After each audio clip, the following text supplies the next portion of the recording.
Good evening. We are looking forward to a spirited and thoughtful debate. So let's get started.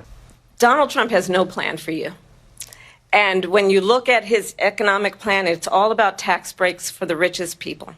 I am offering what I describe as an opportunity economy, and the best economists in our country, if not the world, have reviewed our relative plans for the future of America.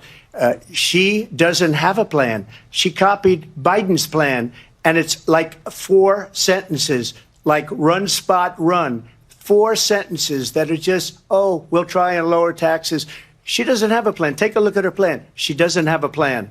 Mr. President, you recently said of Vice President Harris, quote, "I didn't know she was black until a number of years ago when she happened to turn black, and now she wants to be known as black." I want to ask a bigger picture question here tonight. Why do you believe it's appropriate to weigh in on the racial identity of your opponent? I don't, and I don't care. I don't care what she is. I don't care. You make a big deal out of something. I couldn't care less. Whatever she wants to be is okay with me. But those were your words. So I'm asking. I don't know. I mean, all I can say is I read where she was not black, that she put out, and I'll say that. And then I read that she was black, and that's okay. Either one was okay with me. That's up to her. That's up to her. Vice President Harris, your thoughts on this? I think it's, honestly, I think it's a tragedy that we have someone who wants to be president who has consistently, over the course of his career, attempted to use race to divide the American people.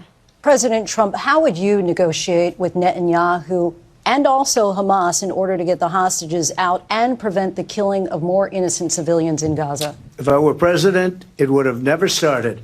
If I were president, Russia would have never, ever, I know Putin very well, he would have never, and there was no threat of it either, by the way, for 4 years, have gone into Ukraine and killed millions of people when you add it up, far worse than people understand what's going on over there.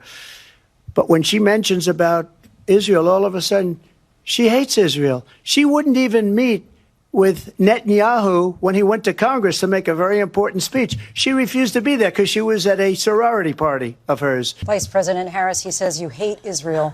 That's absolutely not true. I have my entire career and life supported Israel and the Israeli people. He knows that. He's trying to, again, divide and distract from the reality, which is it is very well known that Donald Trump is weak and wrong on national security and foreign policy. Do you believe it's in the U.S. best interests for Ukraine to win this war, yes or no? I think it's the U.S. best interest to get this war finished and just get it done. All right. Negotiate a deal, because we have to stop all of these human lives from being destroyed. As commander-in-chief, if elected, how would you deal with Vladimir Putin, and would it be any different from what we're seeing from President Biden?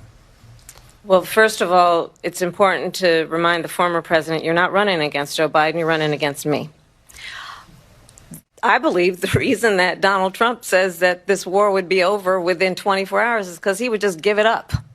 This past June, President Biden imposed tough new asylum restrictions. We know the numbers since then have dropped significantly. But my question to you tonight is, why did the administration wait until 6 months before the election to act? And would you have done anything differently from President Biden on this?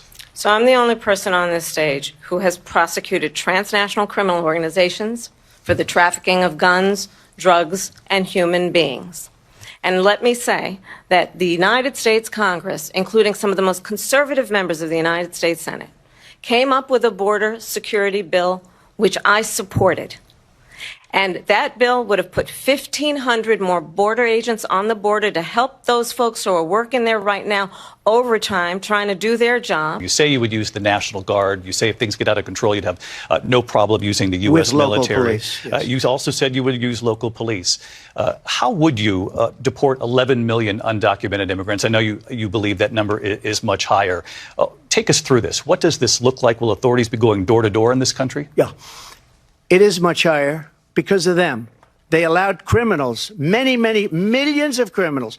They allowed terrorists. They allowed common street criminals. They allowed people to come in, drug dealers, to come into our country. And then now in the United States,